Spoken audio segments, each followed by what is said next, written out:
The Day the Sea Took Her. Welcome to Magic Verse, where real lives, quiet moments, and irreversible loss become stories that echo in the soul. Tonight we bring you a deeply human tragedy. No monsters, no ghosts. Just one man, one letter, and a world torn apart by water. This is the story of the day the sea took her. Inspired by the true events of the 2011 Tōhoku earthquake and tsunami, it is told through the eyes of a husband searching for what can never be returned. The morning. Light. I woke up before my alarm. It wasn't unusual. I've always been an early riser, even more so after turning 50. The older I get, the more I find myself treasuring the stillness before the day begins. That soft, golden moment where the world hasn't yet asked anything of you. Ayumi was already in the kitchen. I could hear the gentle clatter of ceramic bowls and the low hum of NHK radio playing in the background. The scent of grilled mackerel drifted into the bedroom, mingled with the sharper aroma of miso soup. She knew I liked the fish a bit overcooked, crisp on the edges. I heard her humming too. Always the same old tune. Something her mother used to sing, she once told me. Though she'd long forgotten the lyrics, I lay there for a moment, just listening. It's strange, the things you never think to memorize. The rhythm of footsteps across the tatami. The way she cleared her throat before speaking. The rustle of her apron when she turned. When I finally got up and padded into the kitchen, she looked over her shoulder and smiled without saying anything. That was our kind of love. Quiet, lived in. Built not on grand gestures, but on small, ordinary moments, repeated over years. The way she always placed my chopsticks parallel to the bowl. The way I poured her tea without asking. "Is it Friday? Already?" she asked, cracking an egg into the frying pan. I nodded, sitting down across from her. "I'll bring strawberries if I see them again at the market." Her eyes lit up. Not for the strawberries, I think, but for the thought that I remembered. "You always say that," she said, but her smile deepened. Outside, the weather was beautiful in that deceptive March way. The sun was gentle. The breeze was just cool enough to make you want to carry a jacket but never wear it. I remember thinking how the cherry trees by the bus station would be blooming soon. Maybe we could take the train to Sendai for Hanami. She loved the early blossoms, said they looked like dreams trying to open their eyes. As I got ready to leave, she helped adjust the collar of my work shirt, her hands still warm from washing dishes. "Don't forget your lunch," she said, handing me the bento she'd packed. Rice, pickled plum, a few slices of fried egg. "Of course not," I replied. Then, after a pause, "You've spoiled me." She just smirked and handed me my scarf. And I expect nothing in return except a clean sink and a kind husband. Deal. That was the last time I saw her standing. I didn't know it then, of course. None of us ever do. She waved at me from the porch, a dish rag in one hand, the morning sun catching the strands of silver in her hair. It was the kind of day that felt like a beginning, not the end of everything. "Would you like me to move on to the next section? Or do you want to explore more of their life together before the quake? The earth breaks." At 2:46 p.m., I was down at the dock warehouse, the same place I'd worked for over 25 years. We were sorting a late shipment, a frozen bluefin from Shiogama. The air inside the loading area was cold and metallic, the kind that sinks into your fingertips even through gloves. I was arguing with Sakamoto over the invoice total. We were laughing. Stupid, tired laughter over a stupid, tired job. Then, the radio cut out. It wasn't just static.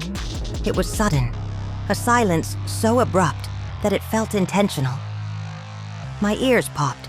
The kind of pressure shift that doesn't belong on land. Then, the low groan began. Not a rumble. Not at first. It was deeper than that. A low rising sound like the planet itself was twisting in pain. The walls vibrated, and for a second, we all just stood there, frozen, like deer in headlights. The ground moved slowly at first, a gentle sway like being on a boat. We'd felt tremors before. This coast knows earthquakes. We'd even joke about them. But this wasn't that. The sway turned to a violent jolt. One of the pallets toppled. A crate of frozen tuna slammed onto the floor with a deafening crash. A high-pitched screech tore from the metal rafters as they twisted under pressure. Alarms blared. Glass exploded. Someone screamed. I don't know who. I dropped to my knees and clung to the steel pillar near the dock door. The concrete under me cracked. Spiderweb fractures crawling across the floor like lightning.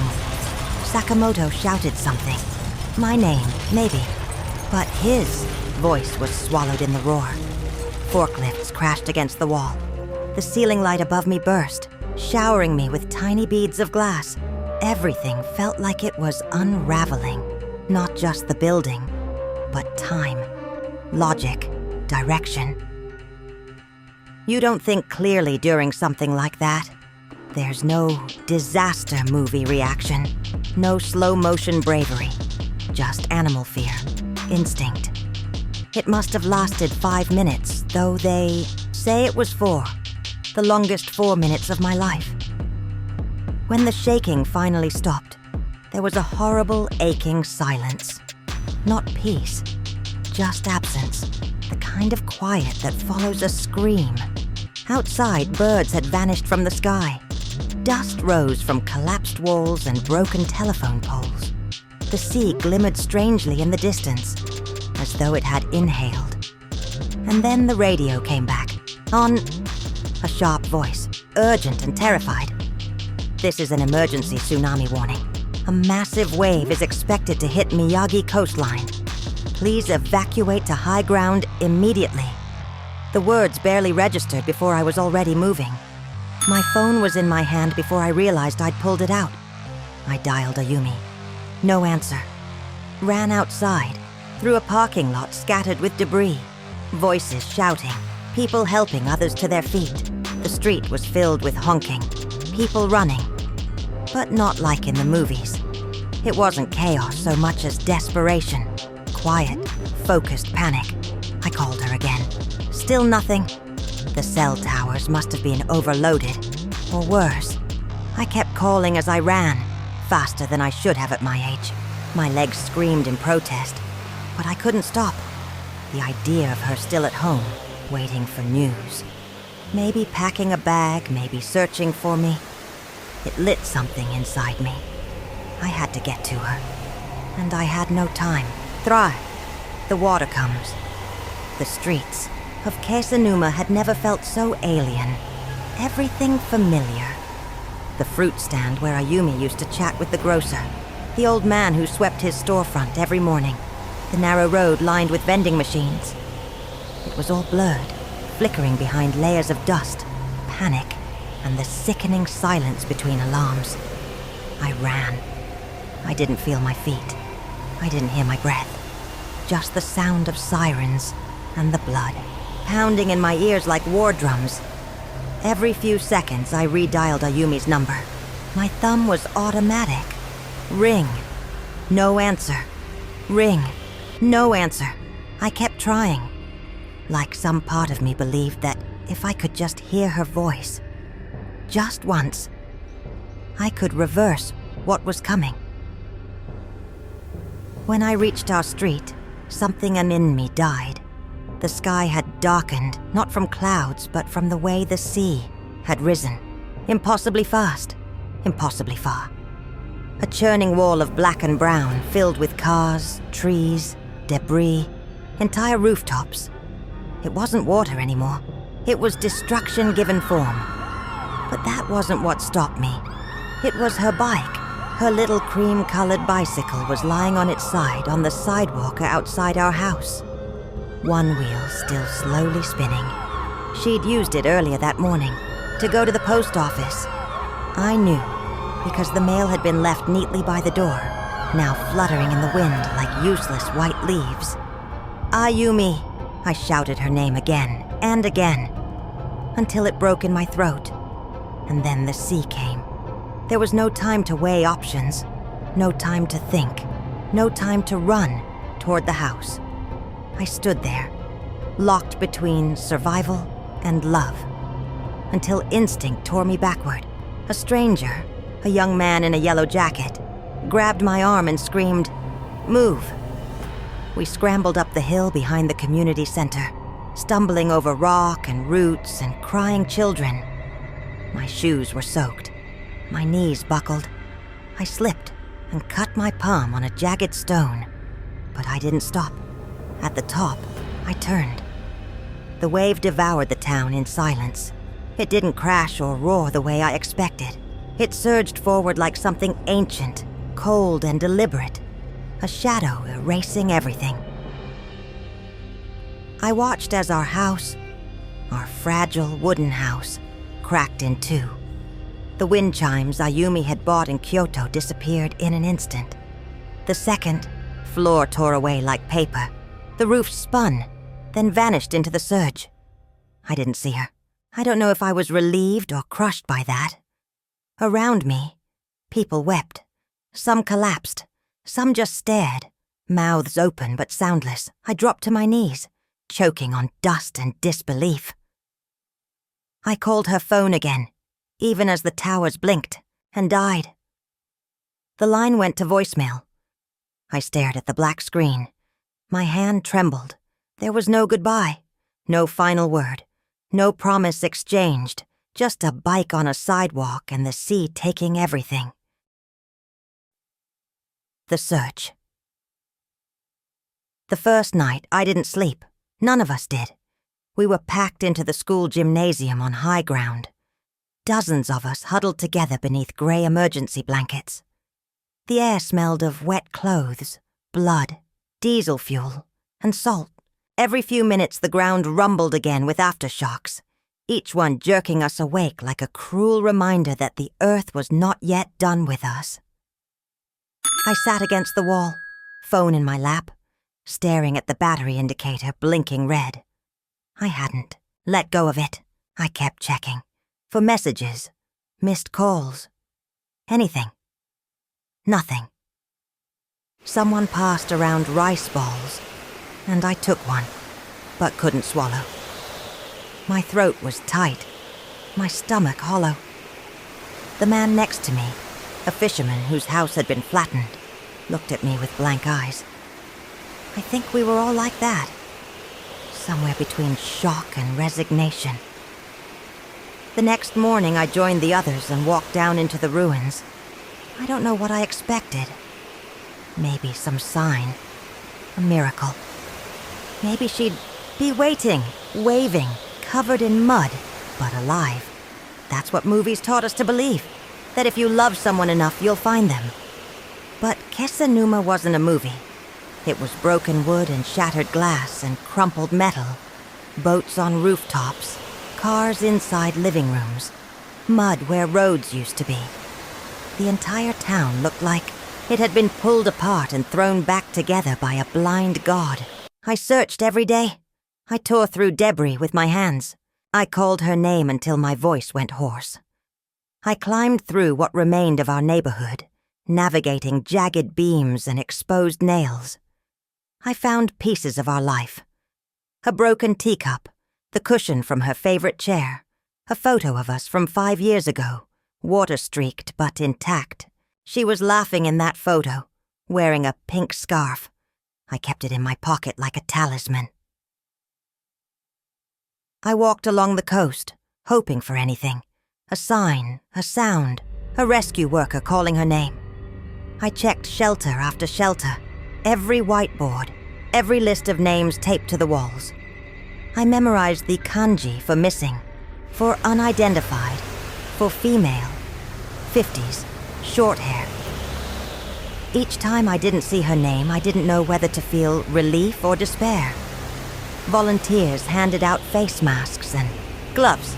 I wore them until they tore. The air was thick with rot and gasoline. The sea had taken everything and left behind a silence I'd never known. Not peace, but a kind of dead quiet, like the town was holding its breath. One afternoon I found her apron, the blue one with tiny plum blossoms. It was tangled around a bent lamppost, soaked and torn, but unmistakably hers. I held it to my chest and sat there in the mud, rocking back and forth like a child, whispering her name.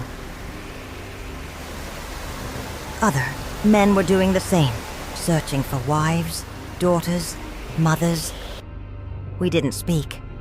Grief made us mute. It was something shared, like smoke in the lungs. Heavy, invisible, inescapable. A week passed, then 2. They started calling off the searches at night. Too dangerous, they said. Too unstable.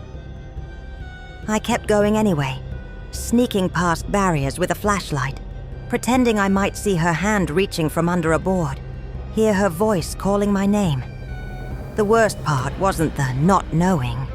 It was the tiny, traitorous part of my mind that started to imagine she had been spared, that maybe she'd made it to another shelter, dazed but safe. Maybe she'd turn up at the gymnasium door, smiling and apologizing for the worry. That hope is a slow poison. The letter. It was the 15th day. The town had become a wound that refused to close. The streets no longer felt like streets. They were pathways through absence. People moved like shadows, bowed under the weight of stories they couldn't tell yet. The rescue teams had started switching to recovery mode. The urgency had softened, but not out of comfort, out of quiet surrender. That morning, I went to the volunteer center to post another photo of Ayumi. It was worn now, the edges curled from my hands. And that's when one of the Red Cross workers called my name. Takamura-san. I turned, heart already pounding. I hated how hope could still rise in me like that. Stupid and reckless. She approached slowly, gently, holding a large plastic evidence bag. Inside, I saw a familiar cream-colored purse. Ayumi's purse. The one with the little embroidered sakura stitched into the corner. Her mother had given it to her when she turned 30. "We found this," the woman said softly. "It was under the wreckage near the old post office. There's something inside." My hands shook as I opened the bag. The zipper was jammed, with sand, but I worked it free. Inside there was her phone. The screen shattered, the battery long dead. A small packet of tissues, a hair tie, and a letter. A piece of notebook paper folded, the lines still faintly blue. It had swollen with water, but somehow hadn't disintegrated. Her handwriting bled slightly around the edges, but I would have known it anywhere. Slanted, tidy, with the little curls she always added to her lowercase e's. It was addressed to me. I stared at it for a long time. My hands refused to open it. I think I knew that whatever it contained, once I read it, there would be no more pretending, no more searching. This was it. I sat on the ground outside the center, the letter cradled in my lap like a fragile bird. I unfolded it with care. Each movement was slow, deliberate, as if time might stop if I moved gently enough. The ink was faint, but I could still read her. Hiroshi, if you're reading this, I'm sorry. I don't know what happened to the world. I don't know if I'll make it out. I felt the quake. I heard the warning. I was at the market. I was going to surprise you with those strawberries. I tried to come home, but the streets were chaos. I saw water in the distance. I got scared. Climbed into a building. I think it was the post office. I could hear people crying. I kept calling your name, but I don't think you could hear me. If I don't survive this, I need you to know. You gave me a good life. I was never lonely. Not once. Please don't carry this as a weight. Please eat breakfast. Talk to the neighbors. Laugh at the dumb things we used to laugh at. Tell our niece to marry that boy she loves. Tell my sister I forgave her. And you. Take care of that soft heart you always tried to hide. I loved you. Every day. Even on the boring ones. I'm not afraid. I just wish I had one more morning with you. Yours always, Ayumi. I didn't cry. Not then. I just folded it back up and held it to my chest. My arms closed around the letter, as if she were inside it, as if I could keep her warm. My body rocked forward, but there were no tears, only silence. There are moments when sorrow is so full, so vast, it empties you completely. Grief becomes a kind of stillness. I sat there for what must have been an hour, unmoving, as people walked past me without a word. And in that silence, I whispered something I had never said out loud. Not in 27 years of marriage. I love you too. The aftermath. The days blurred after that. Without her, time lost shape. Morning and night melted into the same dull gray. Meals felt like obligations, tasteless, mechanical. I stopped boiling tea. I stopped folding my clothes. I stopped answering calls from the rest of the family. What was I supposed to say? That she was gone? That the sea had taken her and given me a letter like a receipt? Everyone talked about rebuilding. News anchors spoke with rehearsed hope. Politicians toured the ruins with camera crews, promising funds and futures. Volunteers came and went with warm smiles and clean hands. But I didn't want to rebuild. I wanted her to walk through our door again. I wanted her to remind me to rinse the rice before cooking it. I wanted her humming back, the way she scolded the television like it could hear her, the way she'd sigh before forgiving me, every single time. They found her body 24 days later, half buried in silt near a collapsed fishing shack. I didn't go to identify her. I couldn't. Our niece went instead. She didn't say much when she returned. Just hugged me tight and handed me Ayumi's wedding ring, still on a muddy chain around her neck. I buried it in our garden, where the hydrangeas used to bloom. There was no funeral. There were too many gone, too many missing. The entire coast felt like a cemetery. What would be the point of standing around ashes, naming names that the sea already knew? Weeks later, I walked past what used to be our home. It was flattened, but in a strange way, clean, as though the storm had wiped not just the walls, but the memories too. I stood in the middle of the lot and closed my eyes. I tried to hear her laugh, but the silence was louder. That's the cruelest part of loss. You start forgetting the sound of the things that mattered most. Her voice, her footsteps, the way she said my name when she was annoyed. Grief doesn't scream. It whispers. It sits next to you at breakfast and waits while you chew. It follows you down the street. It's the shadow that doesn't need light. The sea took her, but her voice remains. In a letter, in a memory, in the breath of someone who once whispered, "You gave me a good life." Some stories don't end with answers. They end with silence, and the ones left behind must decide what to do with it. If this story stayed with you, don't let it fade away. Like, share, subscribe. Not for us, but for the ones whose voices were never heard. And in your life, say the words that matter. Say them now, while you still can.